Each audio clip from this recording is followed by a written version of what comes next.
మాజీ రాజ్యసభ సభ్యుడు అదేవిధంగా జగన్మోహన్ రెడ్డితో పాటు అనేక కేసుల్లో ఏటుగా ఉన్నటువంటి విజయసాయి రెడ్డి గారికి ఈరోజు ఢిల్లీ నుంచి పిలుపు వచ్చింది.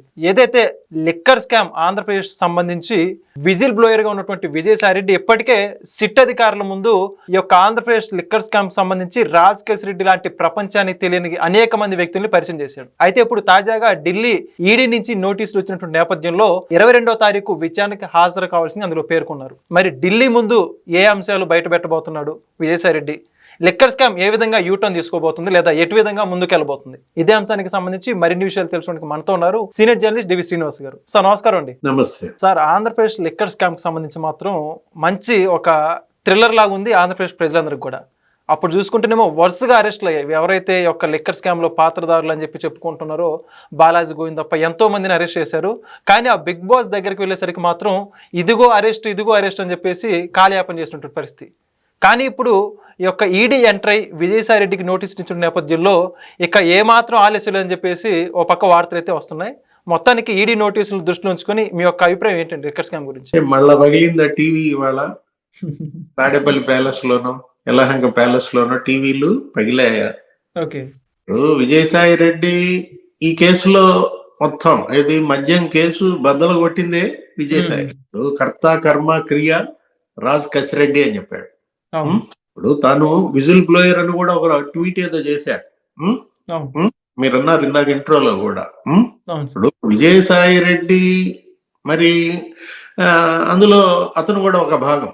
ఏది లిక్కర్ మాఫియాలో తోడు దొంగలే కదా వీళ్ళంతా కూడా. తనే డబ్బులు ఇప్పించానని కూడా చెప్పాడు. వీళ్ళు వ్యాపారం చేసుకుంటానని నా దగ్గరకు వచ్చారు. కెసిరెడ్డి రాజ్, లేకపోతే పెద్దిరెడ్డి మిథున్ రెడ్డి, సజ్జల శ్రీధర్ రెడ్డి మధ్య వ్యాపారం చేసుకుంటాం, పెట్టుబడి ఇప్పించండి అంటే నేను మా అరవింద వాళ్ళకి చెప్పి ఒక 60 కోట్లు ఏమో ఇప్పించాను. దాంట్లో వాళ్ళు అసలు ఏదో వాయిదాల్లో ఇచ్చారు, ఇంకా వడ్డీ కూడా ఇవ్వాలని అన్నాడు. ఇప్పుడు రేపొద్దున మరి ఈడీ కబురు వచ్చింది. ఒకరోజు ముందే అటెండ్ అవుతాడా? అంటే 22 రమ్మన్నారు. గతంలో అంతే. ఏది సిట్ ఇతన్ని విచారణకు పిలిపించినప్పుడు ఎప్పుడో ఏప్రిల్ 18న ఎప్పుడో రమ్మన్నారు. రమ్మంటే లేదు నేను ఒక రోజు ముందే వస్తానన్నాడు. అంటే 17నో ఎప్పుడో వెళ్ళినట్టున్నాడు. తర్వాత మళ్ళీ జూలైలో కూడా రమ్మన్నారు ఇంకోసారి. అతనికి మళ్ళీ నోటీస్ ఇస్తే అప్పుడేమన్నాడు, నాకు కొంచెం పని ఉంది 10 రోజుల తర్వాత వస్తా అన్నాడు. ఇప్పుడు సేమ్ అదే సమాధానం వస్తుందా? వీడికి కూడా అదే చెప్తాడా? నాకు కొంచెం పని ఉంది 10 రోజుల తర్వాత వస్తానంటాడా, లేకపోతే ఒక రోజు ముందే వస్తాడా? అంటే విజయసాయి రెడ్డి ఈడీ ముందుకు గనక వస్తే ఈసారి మళ్ళా ఏం బద్దలు ఏంటి? ఇప్పుడు కర్త కర్మ క్రియ ఈసారి కూడా కసిరెడ్డి రాజు అనే చెప్తాడా, లేదు జగన్మోహన్ రెడ్డి అని అసలు వాస్తవాన్ని బయట పెడతాడా? ఇప్పుడు ఏపీ లిక్కర్ స్కామ్ కెసిరెడ్డి రాజు ఎలా అవుతాడు? కర్త కర్మ క్రియ మొత్తం కర్త కర్మ క్రియ జగన్మోహన్ రెడ్డి. అతను చెప్పాడు, వీళ్ళు చేశారు. జగన్ శాసిస్తాడు, వీళ్ళు పాటిస్తారు, అంతే కదా. ఇప్పుడు 3,500 కోట్ల స్కామ్ అన్నారు. దాన్ని అది కేవలం ముడుపులు మాత్రమే. అమ్మిన మద్యం విలువ ఎంత? 1,00,000 కోట్లు. 5 ఏళ్లలో అమ్మిన మద్యం 1,00,000 కోట్లు అయితే 3,500 కోట్లు వాళ్ళు కమిషన్లు ఏదో రోజుకి 2 కోట్లు ఎంతో తీసుకున్నారన్నారు. దీనిపైనే విచారణకు పరిమితమైంది సిట్. మనం అంటోంది ప్రజలు కోరేది ఏంటి? మొత్తం 1,00,000 కోట్లు నిగ్గు తేల్చాలి. ఏది అమ్మినటువంటి మద్యం 1,00,000 కోట్లలో దాని తయారీకి ఎంత ఖర్చు అయింది? 100 రూపాయల మద్యం తయారీకి ఎంత ఖర్చు అవుతుంది వెంకట్? 9 రూపాయలు. 91 రూపాయలు ట్యాక్స్లే. అటు ఏది ప్రభుత్వానికి వెళ్ళే వ్యాట్ రూపంలో కావచ్చు, జిఎస్టి రూపంలో కావచ్చు, రకరకాలుగా పెట్టుకుంటారు. అంటే వీళ్ళు అమ్మిన 1,00,000 కోట్ల ఆ మద్యంలో వీళ్ళు తయారీకి ఎంత ఖర్చు పెట్టుంటారు? 9,000 కోట్లు. అంటే ప్రభుత్వానికి అందులో ఎంత రావాలి? 91,000 కోట్లు రావాలి. కానీ ఎంత వచ్చిందని చెప్తున్నాడు సజ్జల రామకృష్ణారెడ్డి? 25,000 కోట్లు వచ్చింది అన్నాడు. అతను ఏమన్నాడంటే ప్రెస్ మీట్ లో మధ్య సజ్జల, రైట్ మీ హయాం కన్నా మా హయాంలో మేము ఖజానా నింపాము, 25,000 కోట్లు వచ్చింది అన్నాడు. అంటే ఇప్పుడు 91,000 కోట్లలో 25,000 కోట్లే ప్రభుత్వానికి వచ్చిందంటే ఆ మిగతా అమౌంట్ ఏమైంది? అది తేలాలి ఇప్పుడు. ఏది దగ్గర దగ్గర ఒక 50-60 వేల కోట్లు మిస్ప్రిజం జరిగింది. ఇప్పుడు వీళ్ళు ఎలుకని కాదు పట్టాల్సింది, వీళ్ళు కొండను దవ్వాలి. సిట్టు దవ్వుద్దా, ఈడీ దవ్వుద్దా? ఎన్ఫోర్స్మెంట్ డైరెక్టరేట్ ఎంటర్ అయిందంటేనే గగ్గోలు పెడుతున్నారా? ఓకే, జస్ట్ పిలిపొచ్చినందుకే. ఇప్పుడు విజయసాయి రెడ్డి ఈడీ దగ్గరికి వెళ్ళబోయే ముందు అసలు జగన్ ఏమన్నా ధర్నా చేస్తాడా? ఈ మధ్య ఈడీ విచారణ చేస్తున్న మాజీ ముఖ్యమంత్రులు వెళ్ళి కూర్చుంటున్నారు. నీకు గుర్తుందా మమతా బెనర్జీ? అవునండి, అవును. ఎక్కడ కోల్కతాలో ఐశాక్ కార్యాలయంలో ఈడీ సోదాలు చేయడం ఏంటి? ఇక మమతా బెనర్జీ చెప్పండి లగేసుకుంటా వెళ్ళి అక్కడ కూర్చుని గందరగోళం చేసింది అనమాట. అసలు వాళ్ళ మీద కేసులే పెట్టించింది. అంటే అక్కడ ముఖ్యమంత్రిగా ఉంది కాబట్టి పెట్టించింది, ఇక్కడ జగన్ ఏం పెట్టిస్తాడులే.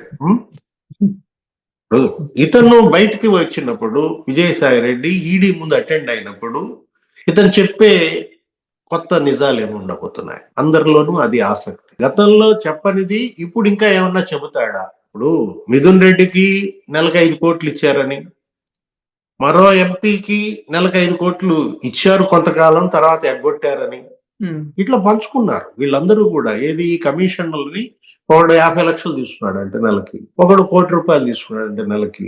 ఇట్లా ఇప్పుడు ఏది అటు కృష్ణమోహన్ రెడ్డి గాని, ఓఎస్డి, లేకపోతే ధనుంజయ రెడ్డి గాని, వీళ్ళందరూ వాటాలు మరి లిక్కర్ సొమ్మే వీళ్ళు ఆస్తులు కొన్నారని కదా. ఇప్పుడు కేసిరెడ్డి రాజే హైదరాబాద్ శివారుల్లో మరి మొత్తం చూస్తే 92 ఎకరాలు కొన్నాడు అన్నారు. దగ్గర దగ్గర మరి ఒక 30-40 ఎకరాలు సీజ్ చేశారు.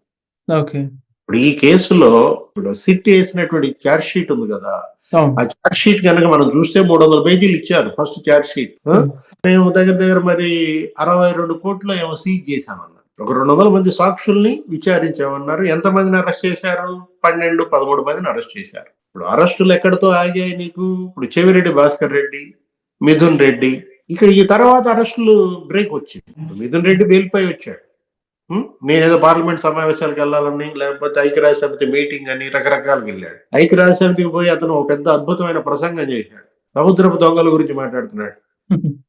ఇక్కడేమో మద్యం దొంగల గురించి ఇక్కడ మనం చర్చలు, కేసులు, అరెస్టులు జరుగుతుంటే ఇతను వెళ్ళి అక్కడ సముద్రపు దొంగల గురించి మాట్లాడితే ఆశ్చర్యపోయారు ఆ రోజు. విజయసాయి రెడ్డి ఈడీ ఎంటర్ అయింది, విజయసాయి రెడ్డి ఈడీ ముందు విచారణకు వెళ్తున్నాడు అనగానే మనకు గుర్తొచ్చేది ఏంటి? ఎన్ఫోర్స్మెంట్ డైరెక్టరేట్ ఇప్పుడు నిజంగానే మనీ లాండరింగ్ పై దృష్టి పెడుతోందా?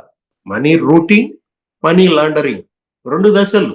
ఇది ఈ కేసులో 5 రకాలుగా మనీ రూటింగ్ జరిగిందన్నారు, 7 రకాలుగా మనీ లాండరింగ్ జరిగిందన్నారు.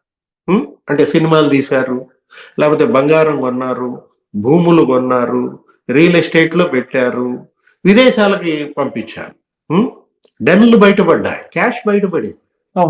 11 కోట్లు అక్కడెక్కడో వర్ధమాన్ ఇంజనీరింగ్ కాలేజా ఏదో సులోచన గెస్ట్ హౌస్ లో పట్టుబడి. అంటే వాళ్ళు ఏమంటారు, ఆ నోట్ లేదు బయటికి తీయండి, ఆ నోట్ నంబరింగ్లు చెక్ చేయండి, రకరకాలుగా మాట్లాడతారు.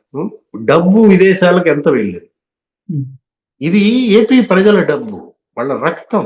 వీళ్ళేంటి, వాళ్ళ ఆరోగ్యాలు చెడగొట్టారు, లివర్ దెబ్బతింది, కిడ్నీ దెబ్బతింది. వీళ్ళు తయారు చేసింది మద్యం కాదు, కాలకూట విషం అన్నారు. అంటే డిస్టిలరీలు కబ్జా చేశారు.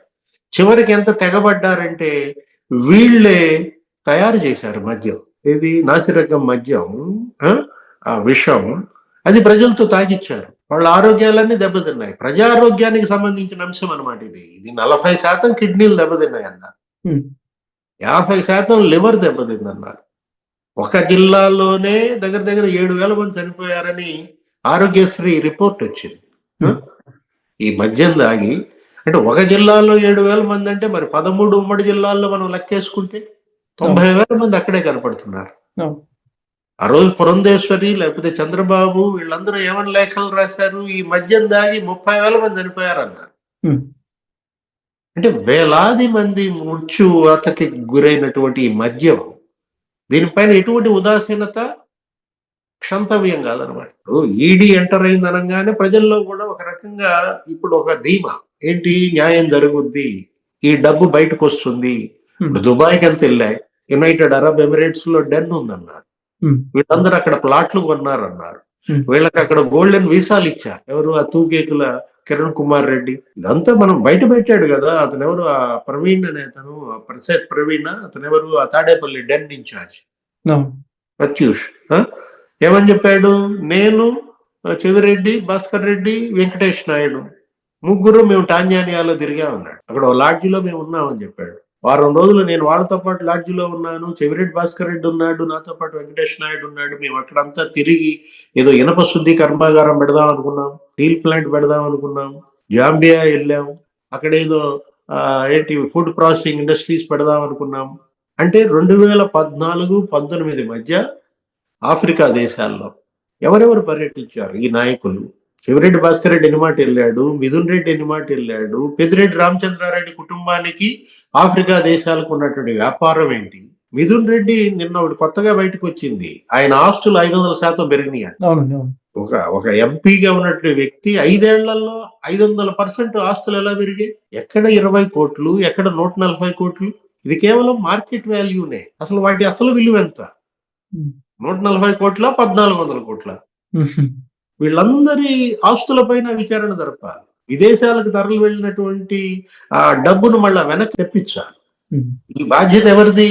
Enforcement directorate. ఇప్పుడు ఇందులో ఫెమా ఉల్లంఘన ఉంది. ఇప్పుడు PMLA, prevention of money laundering act implement అవుతుంది. ఇప్పటి వరకు జరిపిన దర్యాప్తు ఈ బ్యాచ్ ఎవరు? సిట్ రాజశేఖర్ బాబు ఇంత కొలిక్కి తీసుకొచ్చాడు, ఇంతమందిని అరెస్ట్ చేశాడు. కానీ ఒక లాజికల్ ఎండ్కి ఇంకా రాలేదు ఈ కేసు. ఈడీ ఇప్పటికైనా ఏపీ లిక్కర్ స్కామ్ అని ఒక లాజికల్ ఎండ్కి తెస్తుందా? Delhi liquor scam, Chhattisgarh liquor scam మనం చూసాం. ఎంత వాటి యొక్క వర్త్? అది 2000 కోట్లు మాత్రమే. ఢిల్లీ లిక్కర్ స్కామ్ వల్ల ఢిల్లీ ఖజానాకు కలిగిన నష్టం లేదు. ఈ ఛత్తీస్గఢ్ లిక్కర్ స్కామ్ దానివల్ల కలిగిన నష్టం అదేంటి? అది 2500 కోట్లు. అందులో అతను అరెస్ట్ చేశారు. ఎవరు? సీఎం కొడుకుని. ఛత్తీస్గఢ్ దాంట్లో. ఢిల్లీ దాంట్లో అసలు సీఎం గా పనిచేసిన ఆయన అరెస్ట్ చేశారు, డిప్యూటీ సీఎం అరెస్ట్ చేశారు. ఏపీ లిక్కర్ కేసులో కూడా సీఎం గా పనిచేసిన ఆయన అరెస్టు తప్పదా? లేదు. సీఎం కుటుంబ సభ్యుల అరెస్ట్ తప్పదా? అంటే ఇప్పుడు అక్కడ సీఎం కొడుకుని అరెస్ట్ చేశారు ఛత్తీస్గఢ్ లో, ఇక్కడ మరి జగన్మోహన్ రెడ్డి కూతుళ్ళని అరెస్ట్ చేయట్లేదు. ఎందుకని? వాళ్ళు పాపం విదేశాల్లో చదువుకుంటున్నారు. వర్ష వాళ్ళకి దీంతో ఏం సంబంధం ఉంటుంది? కాకపోతే ఇందులో బంగారం గురించిన ప్రస్తావన ఉంది. రకరకాల జ్యువెలరీ షాపుల దగ్గర ఒక్కొక్క బ్రాండ్ 400 కోట్లు బంగారం కొందని, 200 కోట్లు ఒక బ్రాండ్ కొందని మ్యాన్షన్ హౌస్ వాళ్లే వాంగ్మూలాలు ఇచ్చిన నేపథ్యంలో మొత్తం ఈ బంగారం కథ తెలుస్తుందా? ఇది ఈడీ ఇప్పుడు గోల్డ్ మ్యాన్ గురించి బయట పెట్టుద్దా, గోల్డ్ ఉమ్మన్ గురించి బయట పెట్టుద్దా? విజయసాయి రెడ్డి కర్త కర్మ క్రియ, మరి గోల్డ్ మ్యాన్ జగన్మోహన్ రెడ్డి చెప్తాడా? కర్త కర్మ క్రియ మరి గోల్డ్ ఉమన్ అంటాడా? ఏమో మరి మనకి 22, 21 ఎప్పుడు వస్తాడు? 10 రోజులు అంటాడా? అందరిలో కూడా ఆసక్తి, ఉత్కంఠ. ఒక లాజికల్ ఎండ్కి ఈడీ అన్న ఈ కేసును తీసుకువెళ్తుందా? Thank you sir. Please subscribe to Leo News for more videos.